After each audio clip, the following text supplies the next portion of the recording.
As most movie geeks already know, Edgar Wright is an immortal god that can take any genre, flip it on its head, and make one of the best additions that genre has ever seen. Hot Fuzz, Shaun of the Dead, and Scott Pilgrim are three of my favorite movies.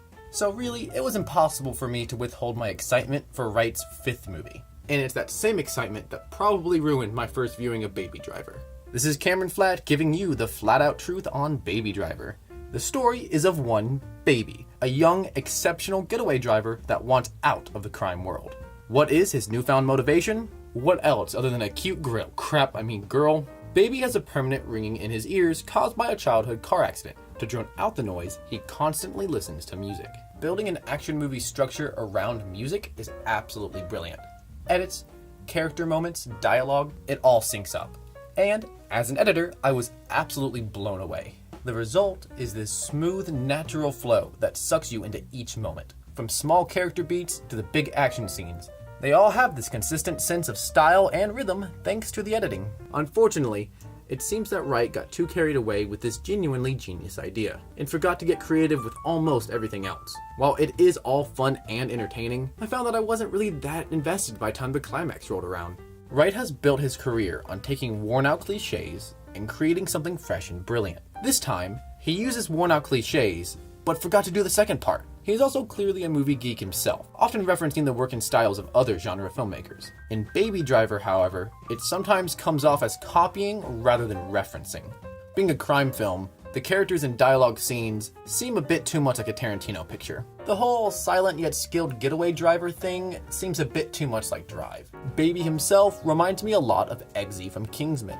I think that the main divide between Baby Driver and Wright's other work is the humor. When Baby Driver makes a joke, it is almost always funny. But I would not call the movie a straight-up comedy like Hot Fuzz or Scott Pilgrim. And I'm fine with Wright venturing into more serious territory, but the lack of humor did make me realize something. His other movies work so well because he develops everything through jokes. While we're laughing, we are also learning about the characters and story. Take that away, and Wright's personal style is gone, and he turns to what works for other directors. I'm not saying that Baby Driver is devoid of creativity, or that it is anywhere near a bad movie.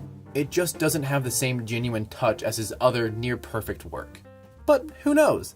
All of Edgar Wright's movies get better upon repeat viewings, so we will see how this one does down the road. At this time, and on its own merit, Baby Driver is an expertly edited, superbly shot heist film that just ends up phoning it in on the story and characters. If you like crime thrillers, action movies, or anything else by Edgar Wright, yeah, I'd say go see this one in theaters for sure. Just don't expect to think too much about what's going on. You know, like you probably do most of the time anyways.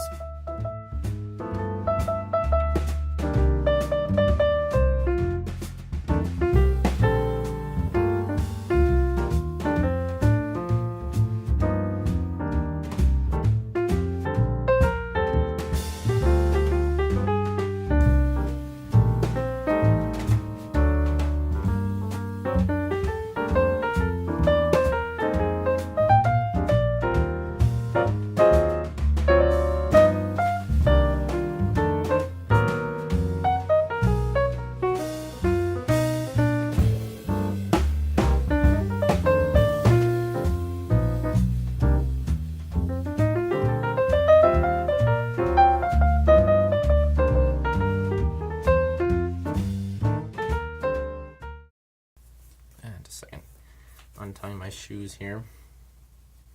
They squeak, so I'm just going to take them off. Okay, it's getting hot in here. 3, 2,